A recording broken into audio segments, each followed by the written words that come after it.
All right, so as far as like the whole thing between Ruthless Records and Death Row, I mean when did that all like start you know getting when did that issue start getting a little bit more cleaned up, and because Well, you started working with Snoop Dogg, and yeah, again, did when I some met good Snoop things, Dogg, yeah. it was in uh, right after 1990.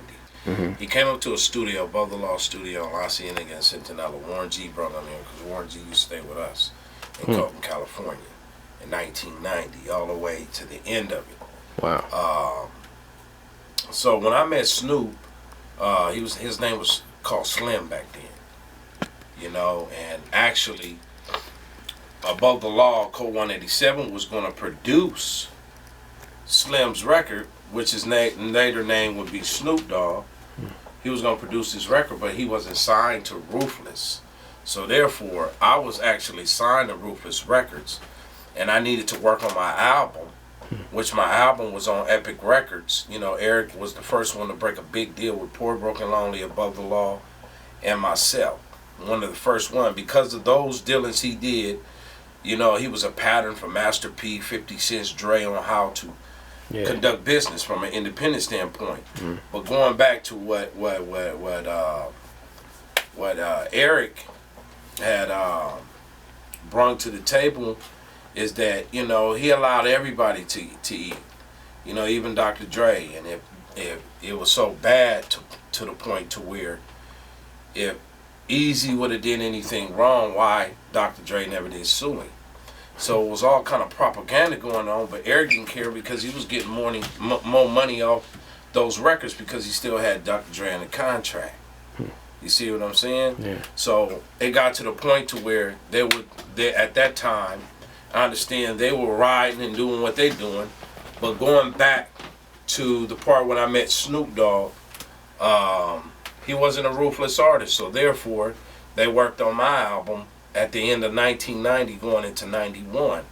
And when I was signed to Epic Records, they was like real scared of the name Kokane.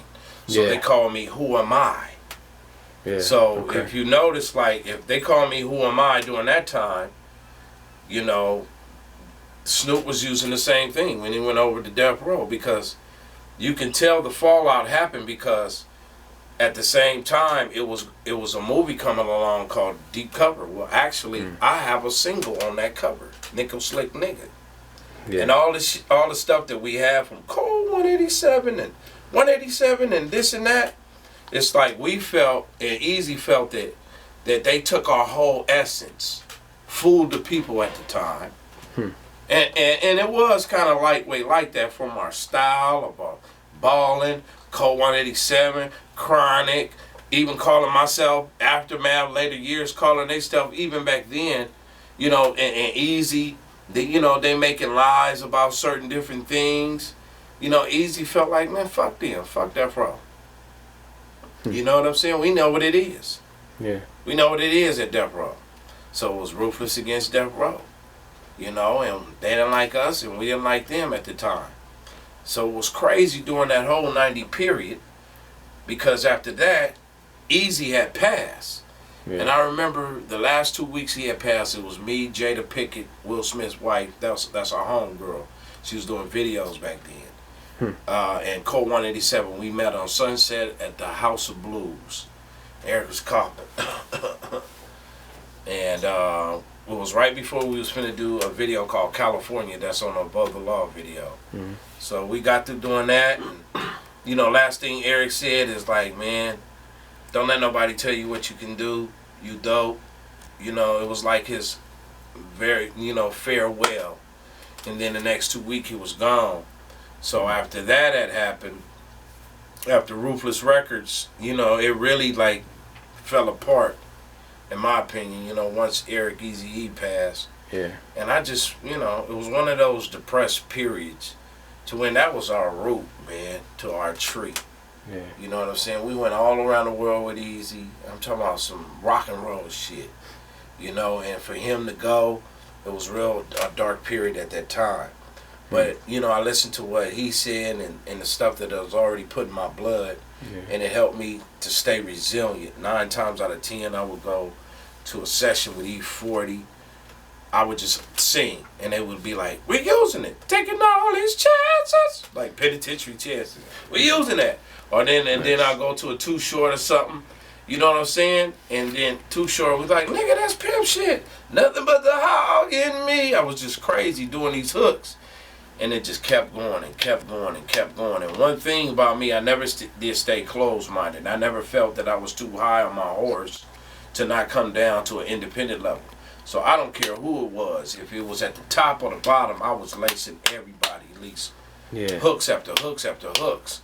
So later on through the years, in 1999, Snoop Dogg had a label he started called Doghouse. Mm-hmm. And at that time, we didn't know where we stood as far as him liking me. I mean, we was friends before. Don't get it twisted. Before all this old shit happened between Ruthless and Death Row. Excuse me. But, you know, Snoop sent the message through a person I was working with, Big Trey D from the East-Siders. Yeah. We was all working together before the Doghouse, and he sent the message through Half Dead. And he lived down the street from the studio we was recording in Upton, California. He lived in Claremont. It was near my city, Pomona. So, you know, me and Snoop met, and we squashed the funk. And the day we squashed the funk, it was on. We went to the Music Grinder. I met Goldie Lowe, Trey D, Meech Wells, you know, Mary Wells' son. And the first song we did was the dun dun dun dun dun. Oh ho, don't so I can.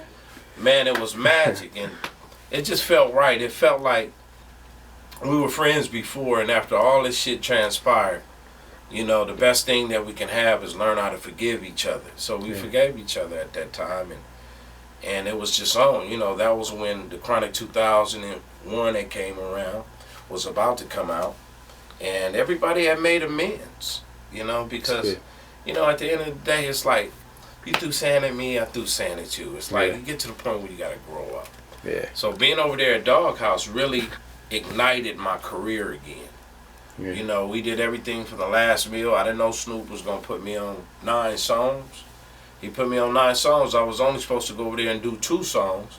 But it fit so right, I ended up doing 60 songs over there. So we used something for Doggy's Angels, the East-Siders, you know, Last Meal, Badass album. It was a real, I would say, like a Def Jam situation over there. Nice. You know, it was tight. And then the Chronic 2001 came out. I sing L.A. niggas. So from that, singing that L.A. niggas allowed me to go over there to New York and do shit with Puffy because they was on me. You know, back in 2001, I'm talking about, bam, it was only 2 people that they ever came to in the game that had it cracking, and that was Nate Dogg, rest in peace, and Kokane. Yeah. You know what I'm saying? But I was always like in the cut instead of in front of the camera. You know, I was on more records than them as opposed to singles. Mm-hmm. But all that happened, you know, what goes up can come down, you know, and that's what God knows. And during that time, you know, everybody was breaking up. You know, we had just got a deal over there at MCA. You know, actually Snoop Dogg did. But during that time, you know, he got a lot of money, but we didn't anticipate the company falling under bankruptcy, Chapter 11. So here I am again. We have an opportunity to do what we need to do, and I'm in a situation. You know what I mean? Mm-hmm. So, you know, for whatever reason, Snoop was mad at me, and I was mad at him, and I felt like, you know, you ain't doing stuff right. We helped you build this, you know, and he had his other thing he was doing and saying, you know, and everybody was going through personal issues and different things, but I walked out of it. You know what I'm saying? A lot of people said that he dropped me, but he didn't drop me. I walked out of it. I waited a year, gave him an inducement letter because he gave me $80,000 at that time. And at that point, I was supposed to get a lot more substantial amount of money. Everybody that was on the label. But I wasn't mad. Walked away. Bygones be bygones. You know, I don't knock Snoop Dogg for his hustle. Or none of that. Trey D, having the time, I don't want to speak too much, but the situation he got caught up in, you know, he's now out of. Big ups to my boy Aki. Salam alaikum to my brother. But it was one of them things, man, where it was like at the Doghouse, it was kind of like Miami championship team. It's like you never thought they lose and then LeBron James go back to Cleveland. Yeah. I just wouldn't thought that. Right. So it was one of them things, you know. But you know, learning from that experience, it's not a hate type of thing. You know, I actually praise God for the things that, you know, I went in the past I would say 10 years. Because sometimes the same things designed to hurt you is the same thing designed to help you. And it was at a time to when, you know, when I left Doghouse, I didn't have nothing. I mean, I had to go get my clean up myself. You know, I did some time in jail. And that last time I did in jail, fam, I was like, I just heard a voice from God. Like, I got to move from out of Cali. Now, you could never tell me I was going to move out of Cali. Yeah. I'm a Cali boy. You know what I'm saying? But it said move to Seattle.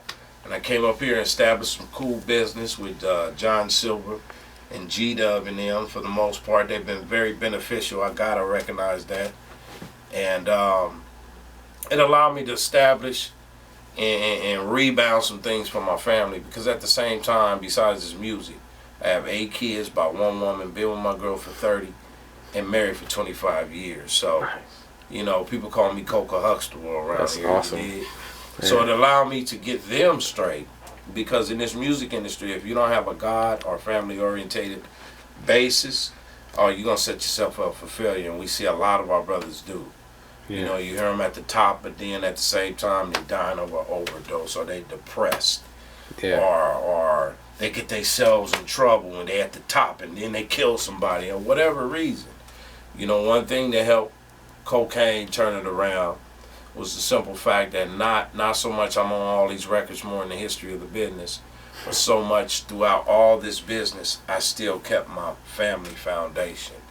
And that's the good thing about, you know, being an example in the game over 25 years, but don't have this narcissistic carnal attitude that most of these dudes do, just because they get $5 in their pocket and they forget where they come from.